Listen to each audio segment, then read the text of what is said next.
Last concept है इस chapter का, that is changes in demand. Changes in demand, इसके पहले के इसमें हमने पूरा का डिटेल में डिस्कस किया था वेरिएशन इन डिमांड के बारे में। वेरिएशन ऑफ डिमांड एक्सप्लेन करने के टाइम पर मैंने आपको क्लियरली बता दिया था कि price is the only factors जहां पर हम प्राइस डिमांड को क्या करते हैं, ऊपर नीचे करने का काम करते हैं। बट चेंजेस इन डिमांड क्या कहता है, price is not the only factor. Variation of demand कहता था price is the only factor, यानी वेरिएशन करने के लिए आप प्राइस को ही कंसीडर करते थे, बाकी के फैक्टर्स को क्या करते थे, इग्नोर। लेकिन चेंजेस इन डिमांड कहता है price is not the only factor, only factor, ठीक है। Price is not the only factor to determine demand.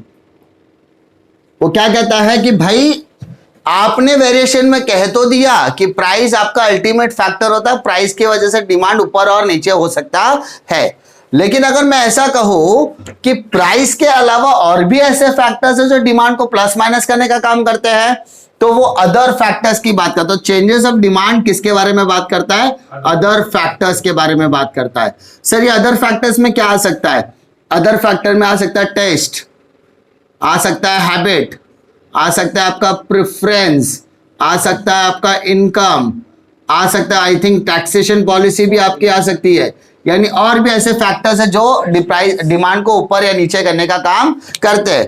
तो सर अगर सारे फैक्टर्स मिलकर डिमांड को फ्लक्चुएट करेंगे तो प्राइस का क्या काम है, तो इन दैट केस चेंजेस कहता है प्राइस रिमेन कांस्टेंट।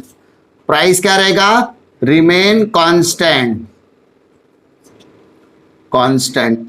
ठीक है। डिफिकल्टी, चेंजेस इन डिमांड कहता है कि भाई डिमांड को प्लस माइनस करने के लिए, डिमांड को फ्लक्चुएट करने के लिए अदर फैक्टर्स यहां पर काम करेंगे, तो सब प्राइस का क्या काम है, प्राइस यहां पर रहने वाला सेम है, सिंपल। तो यहां पर दो इंपॉर्टेंट कॉन्सेप्ट आता है चेंजेस इन डिमांड में। पहला कॉन्सेप्ट आता है increase in demand, increase in demand, और दूसरा इंपॉर्टेंट कॉन्सेप्ट आता है डिक्रीज इन डिमांड। अब यहां पर आपको समझने के लिए अदर फैक्टर्स की मैं बात कर रहा हूं, ठीक है, इंक्रीज इन डिमांड और डिक्रीज इन डिमांड।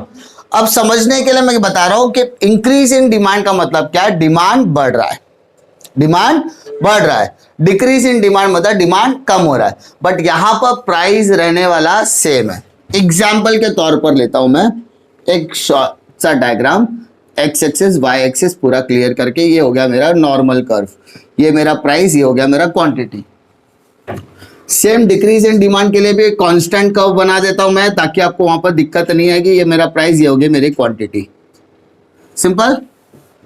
अब ये क्या करेगा, ये एक कर्व ऐसा बना देता हूं डी, ठीक है। ये मेरा नॉर्मल कर्व है, ये मेरा कौन सा कर्व है, नॉर्मल, दोनों में सेम है। यहां पर मैंने क्या किया, प्राइस रिमेन कांस्टेंट, मतलब ये प्राइस को मैं आगे की तरफ लेके जा रहा हूं, सिंपल। तो सर यहां पर भी प्राइस आपने कांस्टेंट बोला, तो इसका मतलब प्राइस यहां पर भी आगे लेके जाओगे, तो प्राइस में चेंजेस होना नहीं चाहिए। तो मैंने क्या कहा, इंक्रीज इन डिमांड, डिमांड बढ़ाना है, तो Q से Q1 की तरफ घूमो। तो Q1 की तरफ अगर मैं घूमूंगा तो मेरा Q1 यहां पर आएगा, अरे हाँ ना, मैंने डिमांड क्या किया, बढ़ा दिया ना बेटा, डिमांड क्या किया, बढ़ा दिया अदर फैक्टर्स की वजह से। अदर फैक्टर में ये सारे फैक्टर्स आ गए, ये सारे फैक्टर्स ने डिमांड को फ्लक्चुएट, मान लो दिवाली का ट्रेडिशन आ रहा है तो कंदील का फैशन आ गया, कंदील में अलग अलग वेराइटीज के फैशन आ गए, तो ये क्या होगा, फैशन की वजह से प्राइस वही है, बस बाकी के फैक्टर्स क्या कर रहे हैं, डिमांड को फ्लक्चुएट करने का काम कर रहे हैं। तो अब मेरे लिए नया डिमांड कर्व क्या हो गया, ये बन गया D1, क्लियर।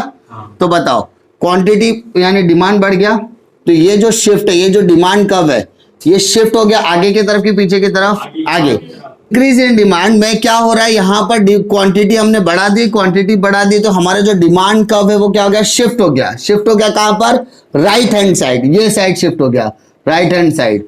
अब सेम क्या कर रहा हूं, डिक्रीज, डिमांड को करना है कम, तो Q को Q1 यहां लेता हूं, तो यहां पर मैंने ले लिया, तो अब मेरा डिमांड कब यहां पर बनेगा, D1 और D2, D1 है ना, D1 और D1। अब मुझे पता है ये जो मेरा डिमांड कर्व है ये क्या हो गया, शिफ्ट हो गया, shifted to left hand side, तो इसको बोलते हैं डिक्रीज इन डिमांड। क्या बोलेंगे, डिक्रीज इन डिमांड। यानी यहां पर इंक्रीज और डिक्रीज इन डिमांड में क्या करना है, there is a increase in demand, there is a decrease in demand due to other factors like taste, habit, preference, income of the consumer, etc. But the price remain constant. Increase in demand मतलब price क्या, demand बढ़ रही है due to other factors. अब उसके बाद दोनों diagram बना दो। डायग्राम बनाने के बाद from the above diagram it is clear that the demand curve shifted to right hand side, so it is indicating increase in demand.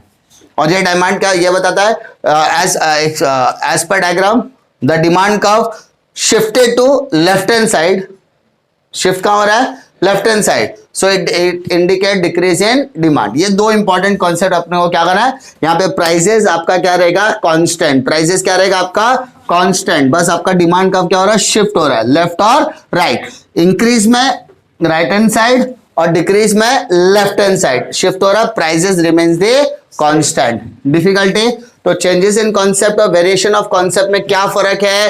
अगर आपको वेरिएशन ऑफ कॉन्सेप्ट और चेंजेस इन कॉन्सेप्ट का, changes in demand का अगर distinguish बोला तो भैया variation in demand में price is the only factor, changes in demand में price is not the only factor, other factors also important.